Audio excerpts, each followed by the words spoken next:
بسم الله الرحمن الرحيم. اللهم صل على محمد وآل محمد.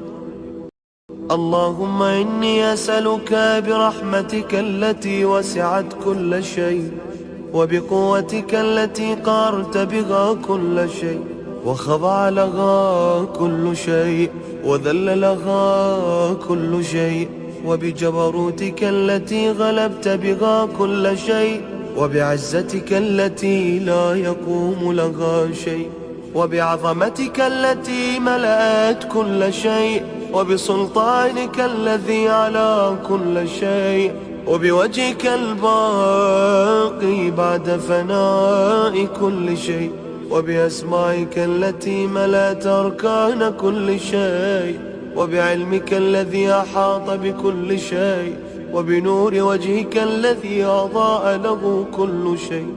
يا نور يا قدوس، يا أول الأولين ويا آخر الآخرين، اللهم اغفر لي الذنوب التي تهتك العصا، اللهم اغفر لي الذنوب التي تنزل النقاب، اللهم اغفر لي الذنوب التي تغير النعم، اللهم اغفر لي الذنوب التي تحبس الدعاء، اللهم اغفر لي الذنوب التي تنزل البلاء، اللهم اغفر لي الذنوب التي تقطع الرجاء، اللهم اغفر لي كل ذنب أذنبته وكل خطيئة أخطأتها.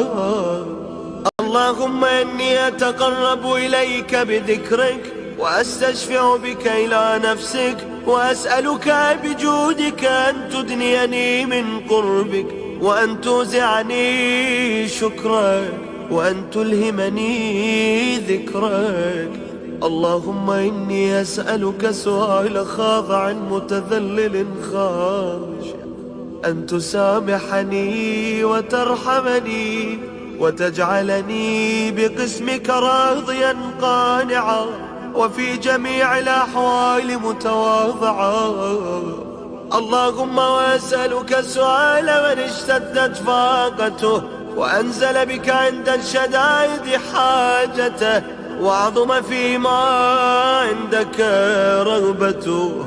اللهم عظم سلطانك، وعلى مكانك، وخفي مكرك، وظهر أمرك، وغلب قهرك، وجرت قدرتك، ولا يمكن الفرار من حكومتك. اللهم لا أجد لذنوبي غافرا، ولا لقبائحي ساترا، ولا لشيء من عملي القبيح بالحسن مبدلا غيرك. لا إله إلا أنت سبحانك وبحمدك. ظلمت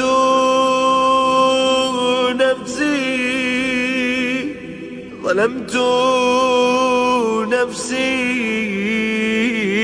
وتجرأت بجهلي، وسكنت إلى قديم ذكرك لي ومنك علي. اللهم مولاي، كم من قبيح سترته، وكم من فادح من البلايا قلته، وكم من عثار وقيته، وكم من مكروه دفعته، وكم من ثناء جميل لست أهلا له نشرته.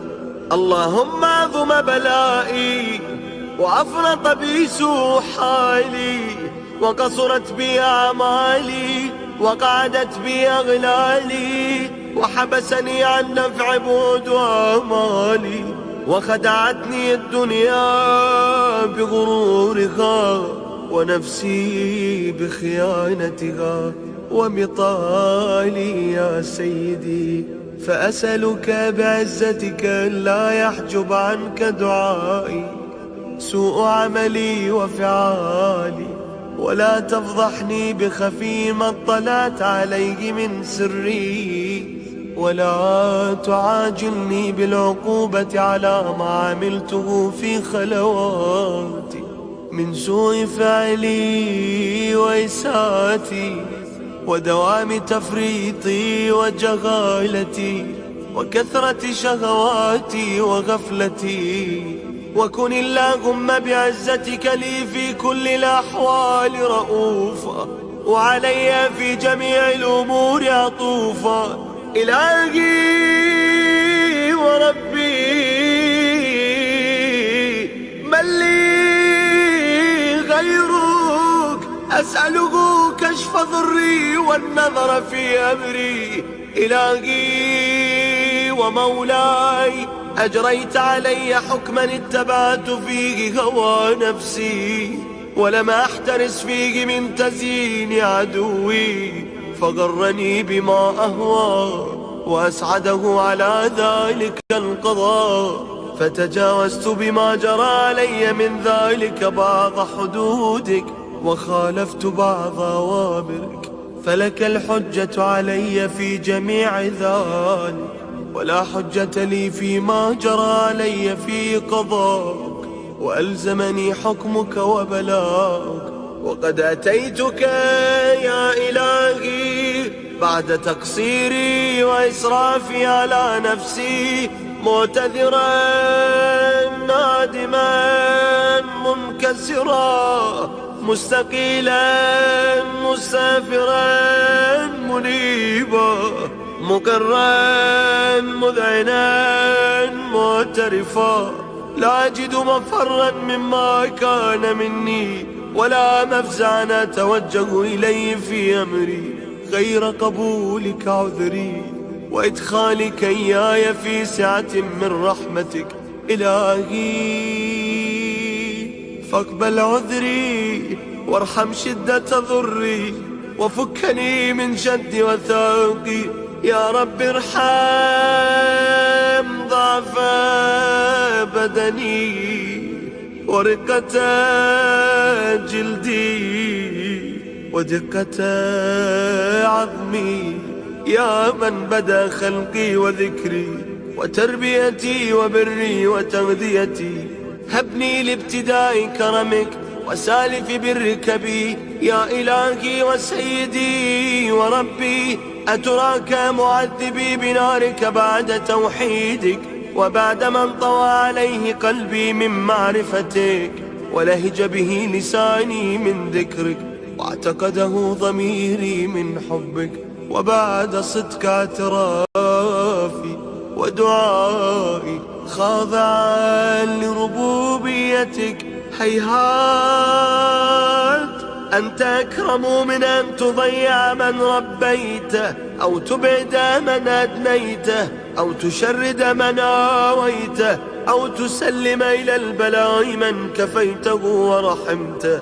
وليت شعري يا سيدي وإلهي ومولاي، أتسلط النار على وجوه خرت لعظمتك ساجدة، وعلى ألسن نطقت بتوحيدك صادقة، وبشكرك مادحة، وعلى قلوب اعترفت بإلهيتك محققة، وعلى ضمائر حوت من العلم بك حتى صارت خاشعة، وعلى جوارح سعت إلى أوطان تعبدك طائعة، وأشارت باستغفارك مذعنة. ما هكذا الظن بك، ولا أخبرنا بفضلك عنك يا كريم يا رب، وأنت تعلم ضعفي عن قليل من بلاء الدنيا وعقوباتها، وما يجري فيها من المكاره على أهلها، على أن ذلك بلاء ومكروه، قليل مكثوه، يسير بقاؤه، قصير مدته. فكيف احتمالي لبلاء الآخرة وحلول وقوع المكاره فيها، وهو بلاء تطول مدته ويدوم مقامه، ولا يخفف عن أهله، لأنه لا يكون إلا عن غضبك وانتقامك وسخطك. وهذا ما لا تقوم له السماوات والأرض.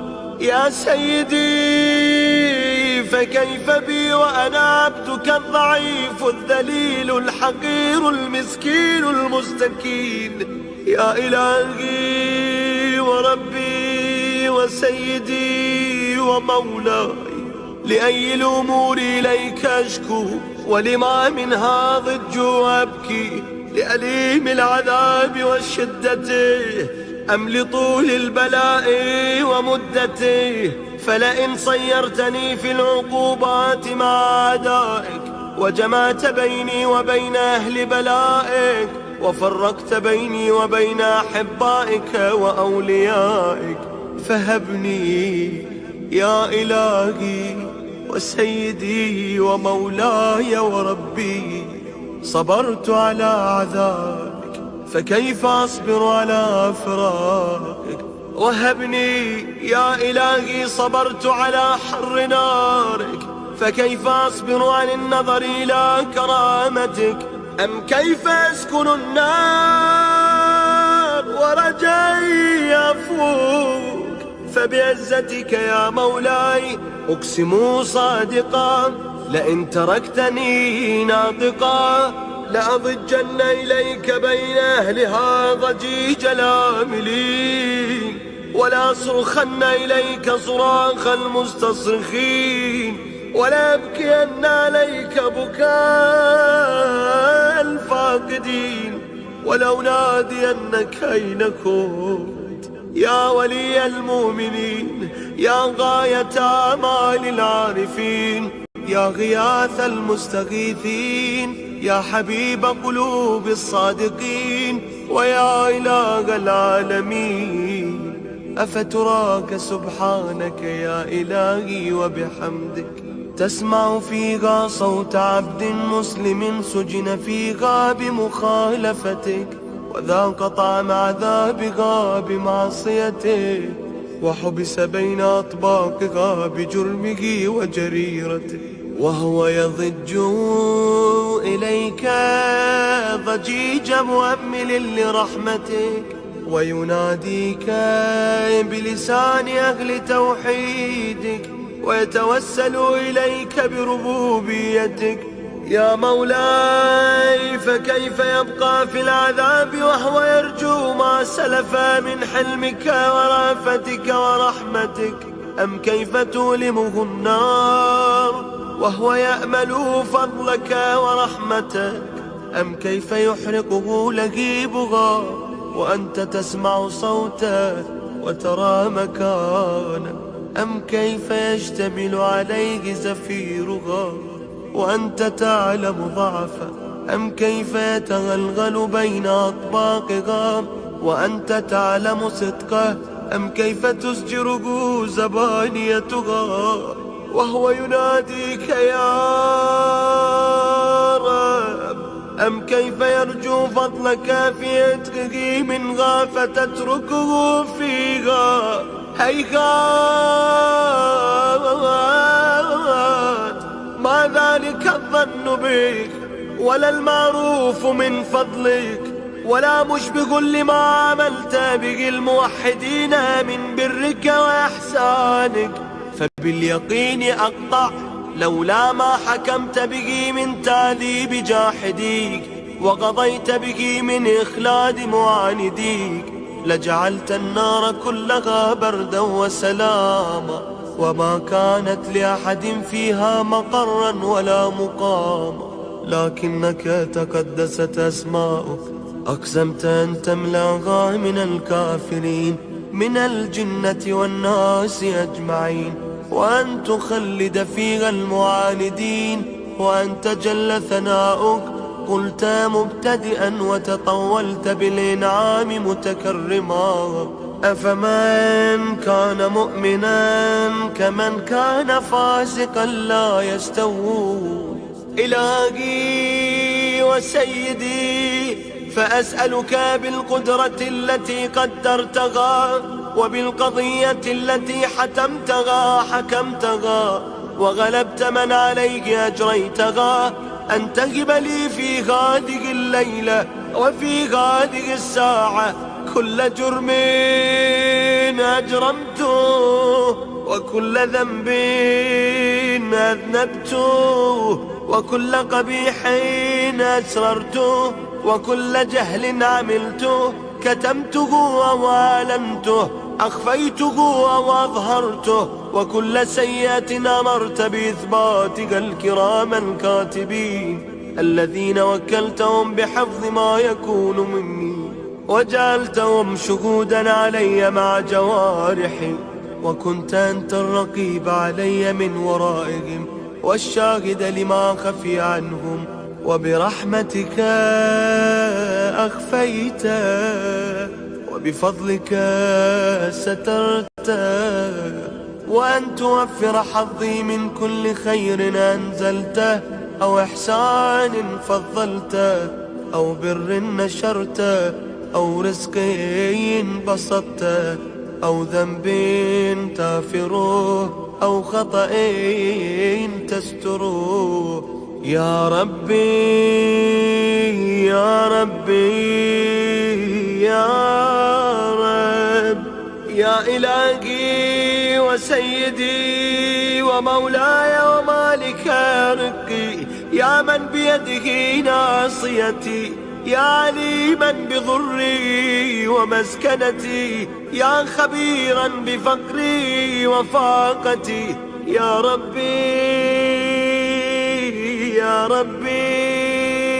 يا رب، أسألك بحقك وقدسك وأعظم صفاتك وأسمائك أن تجعل أوقاتي في الليل والنهار بذكرك معمورة، وبخدمتك موصولة، وأعمالي عندك مقبولة، حتى تكون أعمالي وأورادي كلها وردا واحدا، وحالي في خدمتك سرمدا. يا سيدي يا من عليه معولي، يا من إليه شكوت أحوالي، يا ربي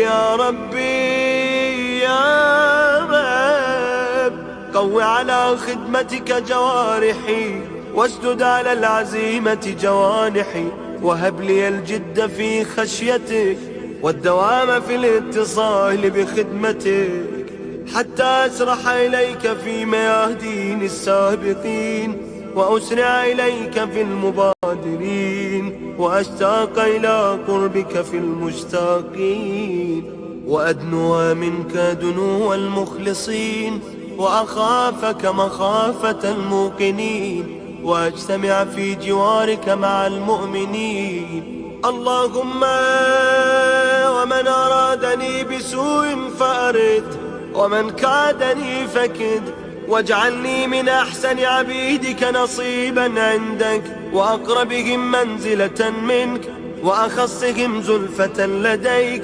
فإنه لا ينال ذلك إلا بفضلك، وجد لي بجودك، وعطف علي بمجدك، واحفظني برحمتك، واجعل لساني بذكرك لهجا، وقلبي بحبك متيما، ومن علي بحسن إجابتك، وأقل لي عثرتي، واغفر لي زلتي، فإنك قضيت على عبادك بعبادتك، وأمرتهم بدعائك، وضمنت لهم الإجابة.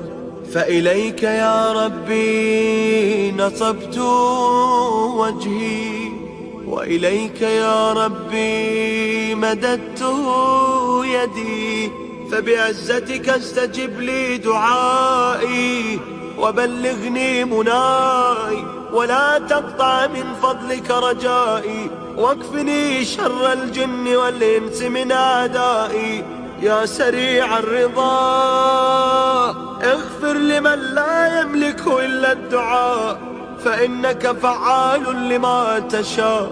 يا من اسمه دواء، وذكره شفاء، وطاعته غنى، ارحم من رأس مالك الرجاء، وسلاحه البكاء. يا سابغ النعم، يا دافع النقام، يا نور المستوحشين في الظلم، يا عالما لا يعلم، صل على محمد وآل محمد، وافعل بي ما أنت أهله، وصلى الله على رسوله والأئمة الميامين من آله وسلم تسليما كثيرا.